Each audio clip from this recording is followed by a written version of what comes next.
All right, so we are here with our, how far out are we? 6 weeks. So 6 weeks out Yeah. after Courtney's surgery, and we're kind of just doing this as a follow-up. And I did ask you how you're doing while you were out front, and you said great. But aside from that, we haven't really talked about things in the last month. So more details. How you doing? Fantastic. I've had 0 migraines, no migraines at all whatsoever.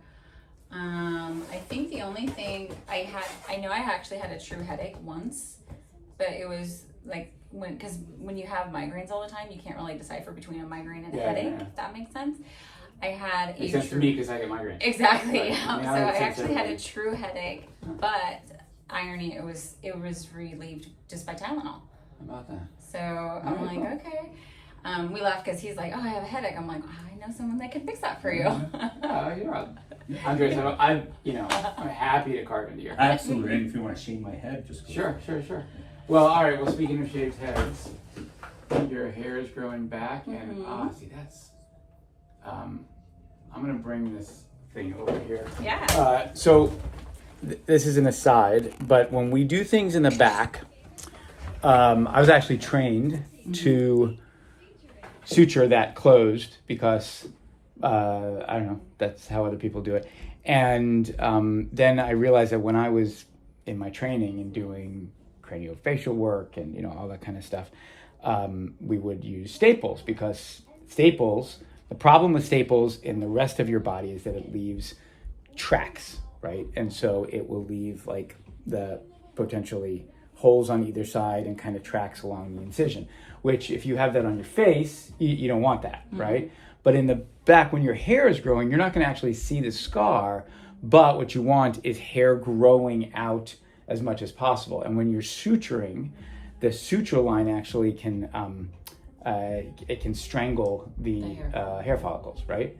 So now 6 weeks out after the staples, and let's see if you guys can see this, but there's just a super fine line going here, and then a couple of these red dots, which again we wouldn't want if it was a scar in a visible area, but right down there is the hairline. So all of this stuff is going to be up above the level of your hairline, and everything's growing in nicely. So that's awesome. And then the other incisions also. That one looks good, and that one looks good, and they're going to continue to get better. Well, that's all great. Boom.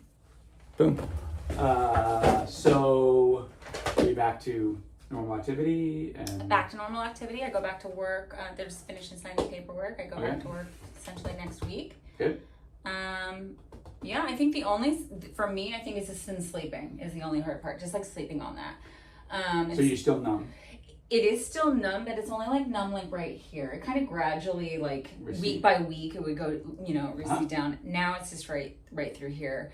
And then I think when we had spoke not long ago, it was really tender. Remember I kept on saying, oh, my hair hurt, and you had prescribed that medication. But I was like, you know what? I went home and I was like, I prescribed a gabapentin. Yeah, I didn't even open it. I didn't even take it. Okay. I was like, I'm not gonna, because then one of the main reasons I wanted to have the surgery to begin with is to get off all these different medications, and that one had all the side effects. Yeah, it sucks. So I was like, it's great with people. It helps people when it helps people, but it's got a lot of stuff. Yeah, so I was like, no. So I haven't had any issues. I think essentially just sleeping on that is more of what, and that you can't really control. Right, and that'll get better and better. Mm-hmm.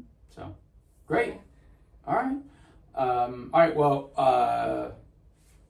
I'm gonna say bye to all these people. Bye. Okay.